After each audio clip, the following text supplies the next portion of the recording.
guys, it's Amy at Zoe Beck and Cooper, and this is my weekly reading update for September 17th, 2023. So, this was a fairly good reading week, considering that, it was just a boring week, really. It was a long week. Let's just put it away at work. And so I decided that, I'm going to take this next Friday off, the 22nd, just to get away, just to be away from work for an extra day. So I'd have a 3-day weekend. Anyway, so I'm kind of looking forward to that. Just an update. My mom is doing really well after her appendix was taken out last Saturday. So she is doing well. So that is all going well. She's healing, perfectly. So we're all good. We're all happy about that. So, other than that, I don't have anything of note. I did go to a library book sale, this last week. The county that I lived in, one of the Beaverton City Library had their book sale. So I did go on Thursday when it was open to everybody to go. And I picked up like 6 books. So of course I've bought more books this month than I planned before that. And then I bought those 6 books, but that's fine. Whatever. I didn't spend that much, but it's still like, I just can't seem to stop the book buying, and I need to curb that at some point. Anyway, so that's kind of my update. Everything else is kind of normal. Yesterday I really was almost in a reading slump, I think. I finished 4 things on Friday. 2 were audiobooks that are short novellas that I'll talk about, that I finished. And then I had finished 2 books I've been working on during the week. And it was just like my brain melted because yesterday it took me until like 3 or 4 in the afternoon to finally pick up a book. And, you know, and again, I picked up a book I'm glad I picked up and stuff. I just didn't get very far into it. So it's just like, wow, you know, I read so much during the week. Sometimes at the weekend, sometimes I don't get a whole lot done. And Sundays are notorious for me not to read a whole lot because I'm just chilling out before I have to go back to work. Anyway, so we're going to talk about the books that I finished, the ones I'm in the middle of, and what I think I'm going to read in the next week. So let's start off with my one DNF this week. Or official DNF. I know I had a couple books that I have abandoned along the way, which is typical of me, but this is the only one that I have definitely DNF'd, and that is The Seven Sisters by Lucinda Riley. So I have had this on my shelf for a couple of years because it sounded like a really cool series about young women who, after their adopted father passes away, they are told about their heritage and where he adopted them from, and then the stories behind them. And it has this it has a very different, interesting structure of the girls then going off to these places and then learning about somebody in the past that they are somehow related to. So this one, I really enjoyed the beginning because this is the first book in the series. So we're following Maya, who is the oldest of the sisters. And what happens when, you know, everything happens with the family and all of them come together and find out these things, but nobody talks about it to each other. They all scatter to their jobs and things, and she decides to kind of flee to check hers on because her like an ex from the past kind of comes back. Anyway, I don't know how to explain. Anyway, the point is that she goes to Rio, is it De Janeiro? Yeah, De Janeiro in Brazil, because that is where she is from. And so the story is her getting there and her meeting some people and researching her what information she does have. And then we go back in time. We go all the way back because it takes place in 2000, I don't know, was it 7? It was something like that. It wasn't, yeah, 2007. And then we go back to like 1920 something. And 27. And I hated the past timeline. I just didn't care. Like, it was, first of all, we go from a woman who is in her, I can't remember if she's like just over 30 or, you know, like she's not young. Okay. So she's, you know, but you know, things have happened in her life and blah, blah, you know, so she has experience and stuff. And then we get jumped back and we go into someone who might be related to her, Isabella, who goes by, I think, Belle or Bella. And she's like a teenager, and it was just such a jolt for me that I hated it right away. Like, it was just like, oh, this is annoying. So I did read a little bit into her section, but I think I read like 3 or 4 chapters. Yeah, not very far, like 3 chapters.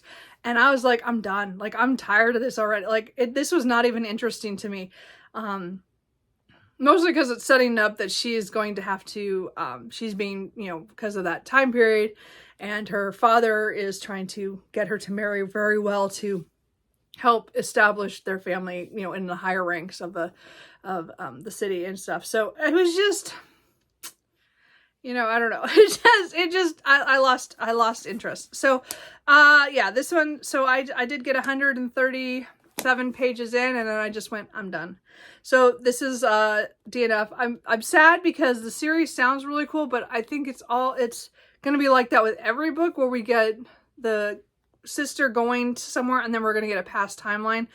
But I'm afraid that I'm not going to like any of the past timelines because I just disliked this one so much right away.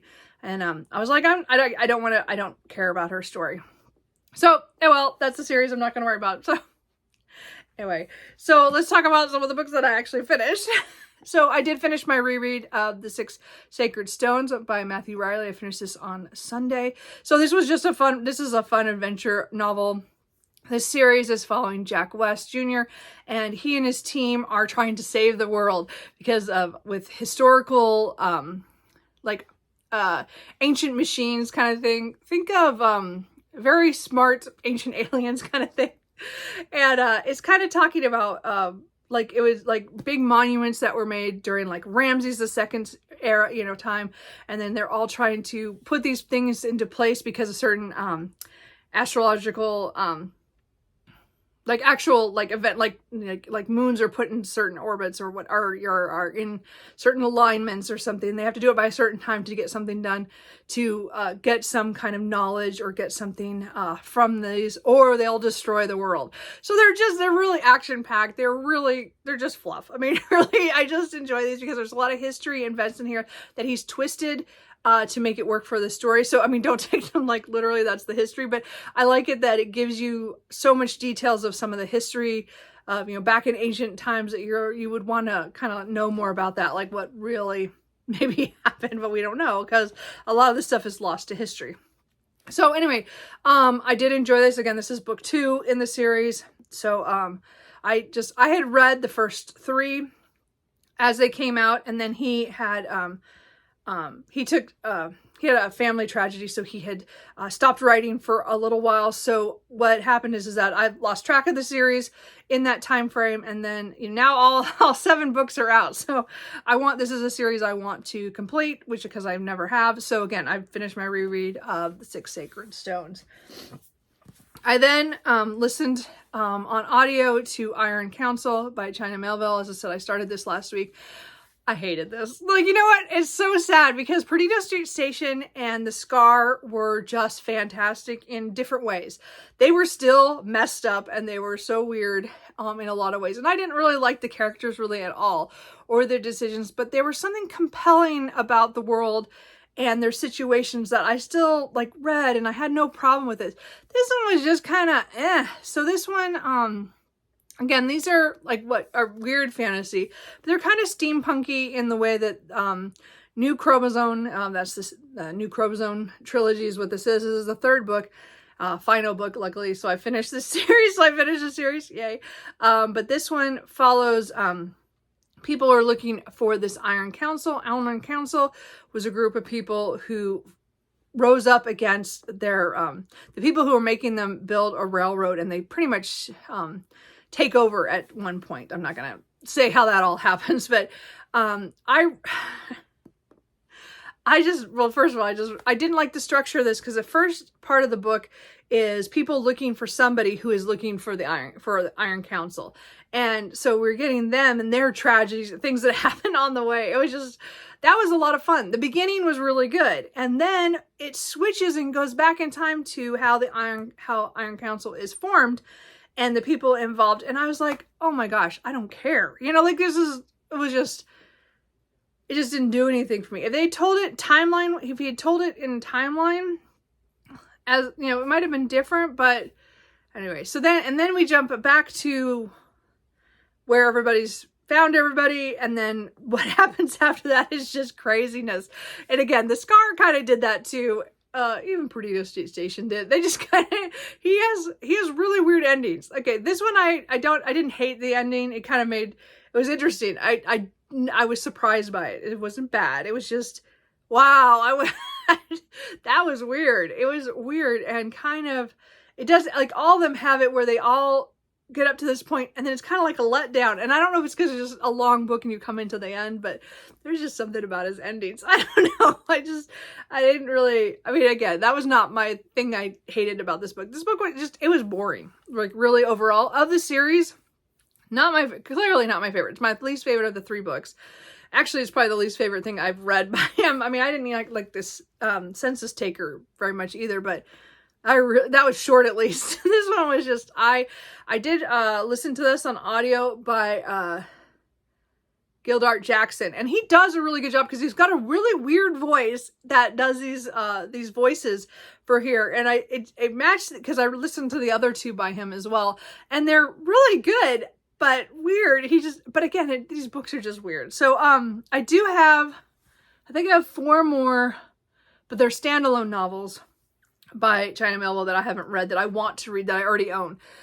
So I will probably try to read those in the next year or 2, just try to get through those because I want to get through all my weird fiction by him because there are weird, and as much as I did not like this one compared to the other 2, as I said, Perdido Station and The Scar were really worth it. Like they were weird and they went in directions I didn't expect, but I still enjoyed them. Like I gave those both 4 stars. Like I really still enjoyed the experience. This one I gave a 2 because I was not enjoying most of it. And the only reason why I really made it through this is because work was like, I was just sitting at my desk and everybody was gone and I was by myself and I was bored. I mean, I was doing my work, but I meant like there's no interaction with anybody else. So I could listen to the audiobook and I just played it and got through it. Anyway, yeah.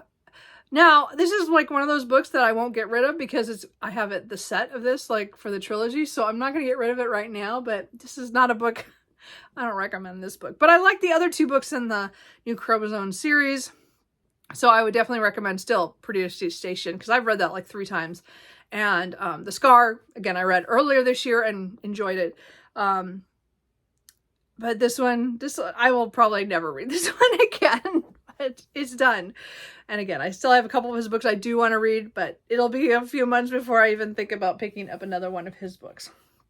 So, let's see here. I don't remember what I read next, but I did read Go Hex Yourself by Jessica Clare. So this was, I have like a lot of witchy books that are sitting around here that I want to read in September and, October for, spooky season, but a lot of them are series books. So I decided to pick up one of the series books because the second book came out earlier this year. So I read Go Hex Yourself. So this was a cute rom-com.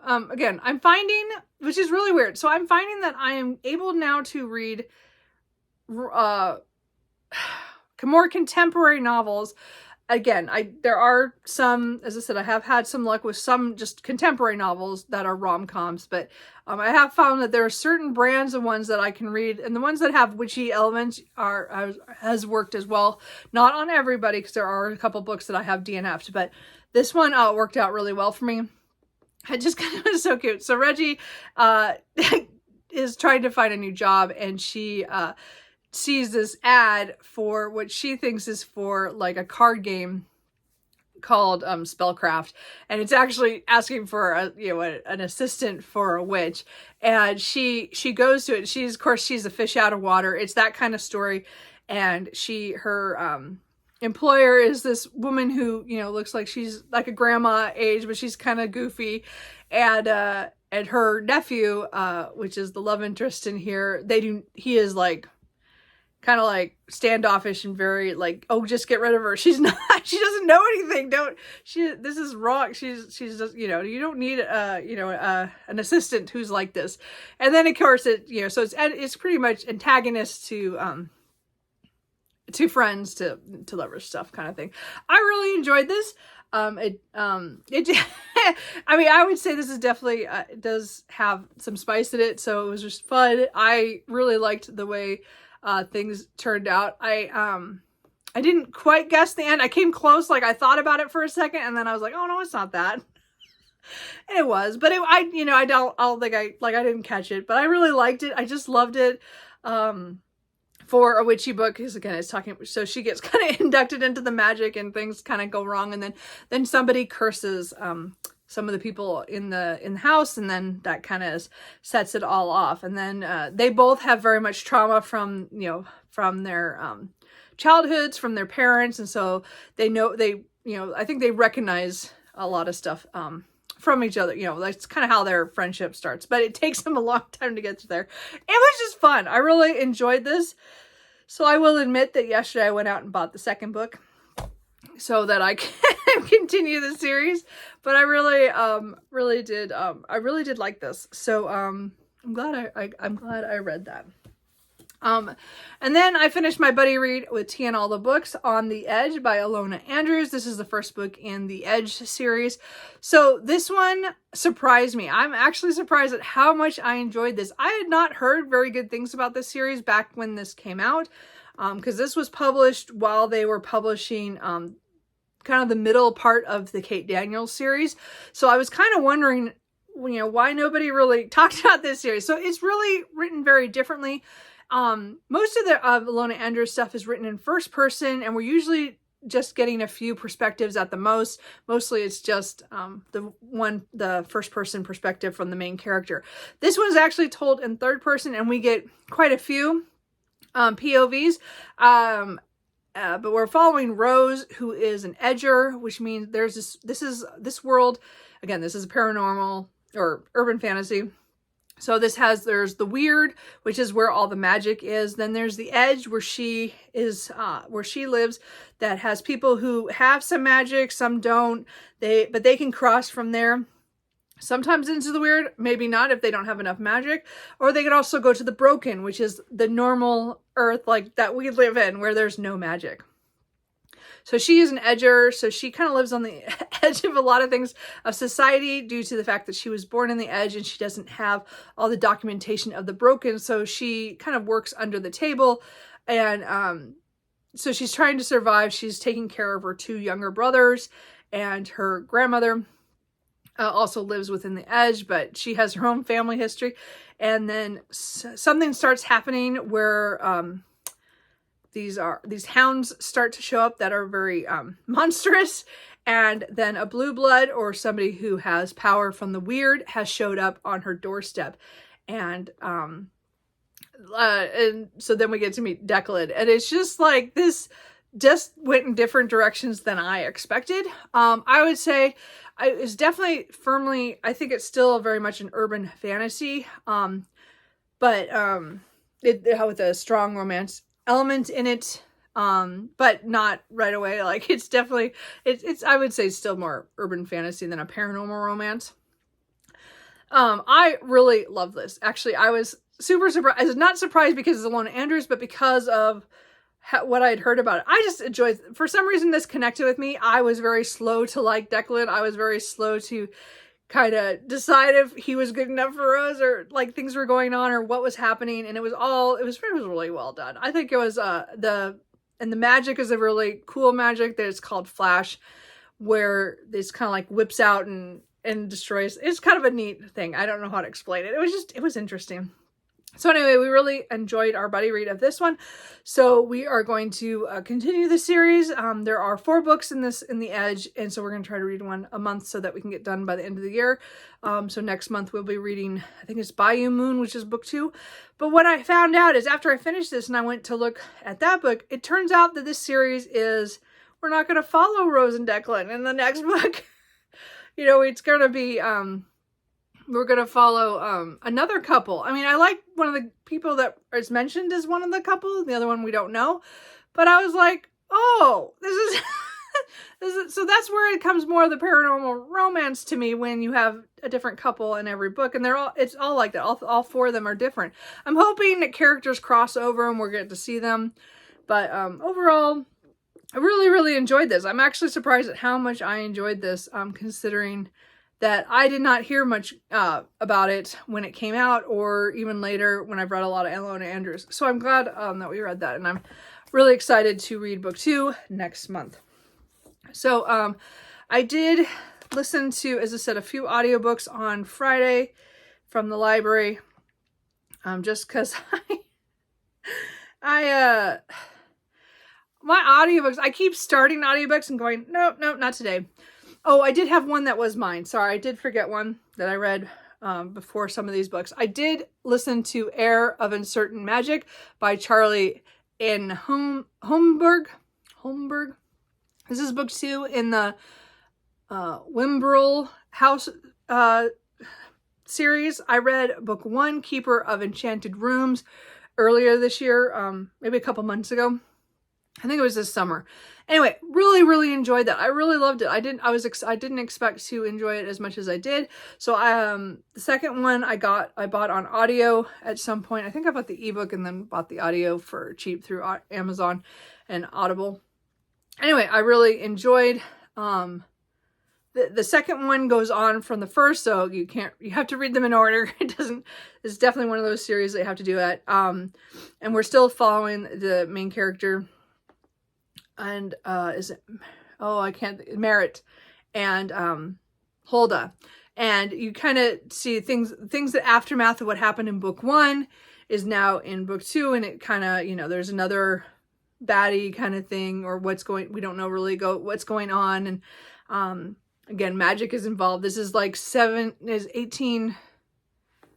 Oh, what's the years on this? I don't know. It's like in the past, but I can't think. It's like a alternate history in New England, kind of Boston, and Rhode Island area, because he has this house on the island that in Keeper of Enchanted Rooms is an enchanted house, and this agency that comes out that deals with enchanted houses sends Hulda to help him deal with the magic in the house. And that was just so much fun, that book. And then this, again, is the aftermath of what happened in the first book. There is a book 3 coming out early next year. I can't remember if it's January or February. Boy of Chaotic Magic, I think. I don't remember. It's Chaos something. I don't remember. So I'm looking forward to that, because it's going to be one of the characters, something is related to him, but I'm hoping we know more about this. But this one's really good. I really enjoyed what happened in this one. There was a part where it hurt my heart something happened between them, the main characters, but overall I really did enjoy that. So the 2 shorter audiobooks I listened to was Finna by Nino Kipri. I don't know how you say that. Anyway, this is the first book in the Littenverse duology. So these are novellas. I have been seeing this for a couple of years now, and I've been wanting to read them, kind of, but I was like, I'm still on the fence. And then I don't know who I saw recently just read these, this one and the second one, and I just finally like, okay, I'm gonna read it, because it talks about retail in a kind of IKEA-like business, but this has to do with multiple worlds. So that we're following, her name starts with an A. I don't know. The main character in Fina works for this company, the Litton something or whatever it starts out, and they the wormhole opens up, and a shopper goes missing, and then she and her ex lover who works there as well, and they just broke up a few days before that, and they are forced to go in and find this person, and then it's them traveling and what happens. It's really short. I think it's like 140 pages or something. So it was a short audio, and as I said, I got it from the library, because I wanted to try that on audio, and it was really good. I really enjoyed it. It went in a direction I didn't expect. I love the ending, like how it went around, because I wasn't sure how it was going to go, but I did enjoy that. And then I followed it up right away. Like I came home and played Animal Crossing, which I'm really back into my island right now. So I listened to the second one, Defect. So this is I think it's only a duology. So this one follows Derek, who works at the store and who missed all the excitement because he had a sick day, because he was And it's an interesting how the plot kind of twists with the first book. So definitely don't read these out of order. You won't catch some of the little nuances at least in the beginning. I thought it was really well done. Some of the stuff that we got about the people in the first book that kind of in the beginning of this one. So Derek is then, because he missed this important day at work because of what happened, he has to work the inventory shift that night. And when he gets there, the crew is not what he expects, and what they have to do in the store after hours. And again, there's that sci-fi element of things going on in the store. As I said, I really enjoyed both of these. This one, there were parts about this I liked better, but I also liked them both about the same. They weren't like, to me, they were just great. Like, I just enjoyed them for what they were, and I just had fun. It's really funny because it reminds me of Horror Store by Grady Hendrix, that I read many, many years ago. It feels like when that came out. And I kind of want to reread it to remember what happened in that one, but I like these ones too. So these were, to me, they were kind of a little different, but these were quicker. But I did enjoy those audiobooks. So, and I got those from the library, so I don't recall who the audible narrator was. So let's talk about what I'm reading right now. Well, I started this, but I put it aside because this is the 5 Greatest Warriors by Matthew Riley. So I did on Sunday start this one and got to about 130 pages. And then I was like, okay, I've read too much of this from finishing book 6, the 6 Sacred Stones, and then starting this one. So again, I'm about, I'm less than a fourth. But I will come back to this. Again, I'm hoping to get this done by the end of the year so that next year I can read all the books that I have not read before. This again is a reread, carrying on from the ending of book 6. So yes, again, this is a series. You read them in order. And again, such fun, but I read too much of it all at once. So the book I picked up yesterday was Practice Makes Perfect by Sarah Adams. As I said, I'm in kind of a rom-com mood, and this is like, so far, one of the only contemporaries I've enjoyed her writing enough to actually enjoy the book. So we'll see. I'm really enjoying this one so far. This is the one I bought first by accident, and then I had to go buy When in Rome, which I adored. When in Rome. That's probably my favorite contemporary romance that I've ever read. Like, I'm still stunned that I enjoyed that. And I think it's just a me thing. I don't think everybody's going to find it as fun as I did or like it as much. I just adored it. This one is as shaping up to be just on the same level. I'm really enjoying this one as well. This one is following Annie, who is the youngest sister of the main male character in the first book. She runs a flower shop. And again, there's a lot of things. She's pretty much seen as the sweet of this, of her sisters and her brother. She is the one who seemed like the angel. And so everybody's looking out for her, but she doesn't date very well. She's not dated very well. She's very much looking to, meet somebody and, start a family and stuff like that. And she can't get past the point. She can't date. Like, she has a really horrible date, and she sees Will, who is, the main female character from the first book, her bodyguard. So he is there before their wedding to help out with stuff around. So he is just kind of hanging out. So they come up with a plan that he's going to help her practice to be better at being calmer and getting through a first date with somebody, because she had such a bad experience, or has had in the past too as well. So they're just cute. And again, their tension, because they both are very attracted to each other, but he is very anti-relationship for things that happened in his past. And she is very much, she doesn't want to date someone like him who is, as much as she likes him, she doesn't want to date someone like him because he will leave and he's not going to stay and be a homebody and stay, and not be what she wants, kind of thing. So they have that back and forth, except they're very attracted to each other, and I'm really enjoying it so far. The situations that have popped up has always made me laugh. So anyway, I'm about a third of the way through this, so I'm hoping to get through most of this today. If not finish it, we'll see how Sunday goes. Me and Sundays. So the audiobook I started today. Yesterday I as I said, I started like 3 audiobooks and I'm like, no, just don't feel like it. That's not what I want to read. And then,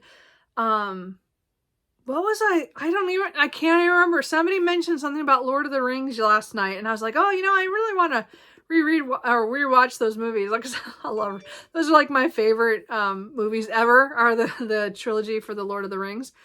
And then I decided, you know what? I've been putting it off and I really want to reread the Lord of the Rings. So I have started listening to The Fellowship of the Ring by J.R.R. Tolkien. So I'm listening to the Andy Serkis version. I have a couple of versions of it on audio, but I pulled out that's the one I bought. I think I bought them last year. Anyway, so I listened to The Hobbit end of last year, I think. And I meant to read these earlier because I really want to get to the Silmarillion. So here, I'm hoping that during, that maybe I'll read this one and then, maybe I'll read the next one next month and, maybe get through them and then through the Lord of the Rings. And then maybe I can get to the Silmarillion by December, because it is a book I've been wanting to read forever and I just never have. And I do have an audiobook for that already. Not the Andy Serkis one, although I might buy it just because of him. So anyway, I'm only in the prologue. Like, I'm almost done with the prologue. So that's all I got to listen to so far this morning when I went to get coffee and then did the dishes. But again, Lord of the Rings is one of my favorite series, and just getting back into the very beginning of this, I am already adoring it again. Like, it's been a few years since I read this. I know, again, I read The Hobbit last year, but I don't remember the last time I read The Lord of the Rings, and I can't remember if it was about 10 years ago or is it longer? And I'm like, I hope not. I don't know. So anyway, I am looking forward to listening to that, I think that's just what my brain was calling for. I have other books out from the library that I want to read, and other things that I should read, but I'm not going to. And then, I'm hoping to get back to House of Sky and Breath by Sarah J. Maas this week. We will see. Again, I'm still only about 220 pages in of 800 pages. So we will see. And then I'm also might start a book and a vlog for something that is very popular that I just have not made myself read yet. So we will see if I do that. As I said, I am going to take Friday off of work, so I'm going to have a 3-day weekend, so I might vlog that experience as well. So we'll see what happens. I don't know. We'll see. I don't know what else. I think that's it. So, how are your guys' reading doing? Mine, as I said, I got a lot done, but I'm also like then this weekend, it's just been kind of fuzzy. It's kind of, anyway, I'm hoping to, in this next week to just plug along and get some stuff done. I'm really enjoying all my series reading. I think I've done a lot of that and I've enjoyed it. So anyway, isn't he cute? Anyway, so tell me what you guys are reading. If you are enjoying your September reading, are you trying to get some spooky books in there? I mean, I kind of snuck in, one witch book. I almost read another one yesterday, and I just said I was going between the books and I finally picked the one I did, but I'm glad I did, but I'm all over the place. Anyway, so, and I'm really mood reading right now, like just off the wall. We'll see what happens. So I will talk to you guys later. Bye.